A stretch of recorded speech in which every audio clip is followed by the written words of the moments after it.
एक क्वेश्चन आया था, discuss various types of risk involve in entrepreneurship.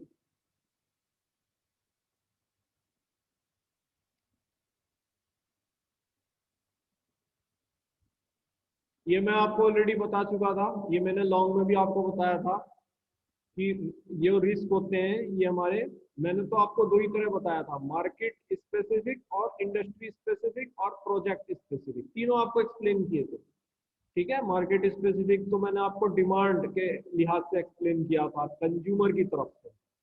Industry specific मैंने सप्लाई के लिहाज से आपको स्पेसिफाई किया था, सप्लायर की तरफ से।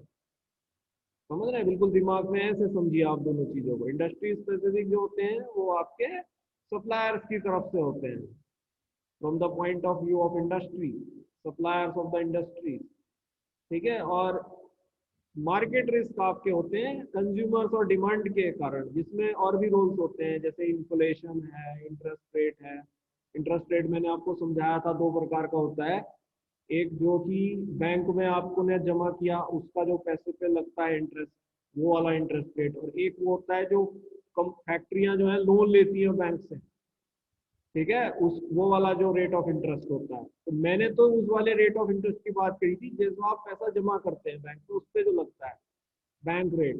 ठीक है, वो अगर हाई है तो लोग निवेश करेंगे ज्यादा और पैसा हाथ में कम रखेंगे। जब पैसा हाथ में कम रखेंगे तो डिमांड फॉल करेगी गुड्स की।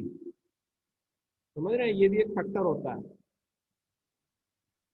तो the project specific risk due to an estimation error और lack of quality in management. ये जो रिस्क होता है ये मैनेजमेंट की क्वालिटी को चेक ना कर पाने के कारण जो एरर्स आते हैं उसके कारण है। ठीक है, the industry specific risk due to unexpected technological developments and regulatory changes that are specific to industry. जैसे कि अब जो है इसमें मान लीजिए कि कोई रेगुलेशन आ जाए कि चीनी जो है वो 31 रुपए किलो से नीचे नहीं बिक सकती। आया है अभी लेटेस्ट रेगुलेशन है गवर्नमेंट का। समझ रहे हैं, तो how industry will react to that, चीनी मिल उस पर कैसे रिएक्ट करेंगी। तो ये एक इंडस्ट्री स्पेसिफिक रिस्क हो गया। ठीक है, then market specific risk due to change in GDP growth rate, interest rate, inflation and unanticipated actions of the competitors. वही मैंने आपको बताया कि मान लीजिए कॉम्पिटिटर जो है ऐसा प्रोडक्ट बनाने लग जाता है जो कि वो तो होता ही आपके प्रोडक्ट का सब्सटीट्यूट है। कंपटीटर का मतलब है जो आपके प्रोडक्ट का सब्सटीट्यूट हो। ठीक है, वो या तो सब्सटीट्यूट हो या आप ही जैसा प्रोडक्ट हो, दो ही बात, दोनों बातें हो सकती हैं, उन्हें कंपटीटर कहते हैं। भाई आप बीटेक हो, दूसरा भी बीटेक दे रहा है, जिसे competitor. You are BTech, other one is giving BSc. Now BSc is a different product, वो लेकिन सब्सटीट्यूट है बीटेक का, और बीटेक बीएससी का सब्सटीट्यूट है। समझ रहे हैं, तो अगर कंपटीटर कुछ ऐसा काम करने लग जाए, अनएंटिसिपेटेड कोई एक्शंस दिखाने लग जाए, तो उस तरह का रिस्क भाई प्रोडक्ट पर पड़ेगा। वो सब मार्केट स्पेसिफिक रिस्क होते हैं, डिमांड पर जहां से भी इफेक्ट आ सकता है, तो सब मार्केट स्पेसिफिक रिस्क होते हैं। ठीक है, इंटरेस्ट रेट मैंने आपको एक्सप्लेन कर ही दिया था, इन्फ्लेशन आपको बता दिया था।